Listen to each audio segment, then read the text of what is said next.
রবিবার ঠাকুরগাঁও জেলার পীরগঞ্জ উপজেলায় শহীদ বুদ্ধিজীবী দিবস পালিত হয়েছে।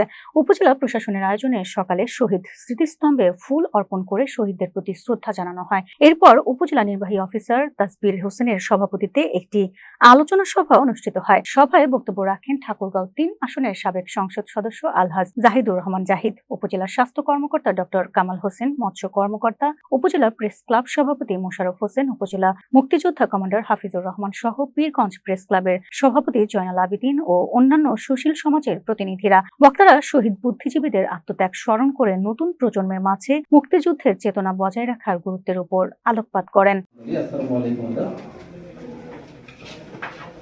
আমরা শ্রেষ্ঠ সম্পদ, যেটাকে আমাদের আইনের ভাষায় বলা হয় ইন্টেলেকচুয়াল প্রপার্টি। একজন মুক্তিযুদ্ধ পীরগঞ্জে যারা আরো শহীদ হয়েছে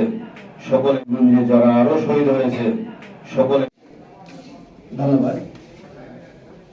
শহীদ অধ্যাপক গোলাম মোস্তফা, আরেকজন মিডিয়ার প্রতিনিধিবৃন্দ, সরকারি কর্মচারী স্নেহাস্পদ আসাদুজ্জামান চৌধুরী।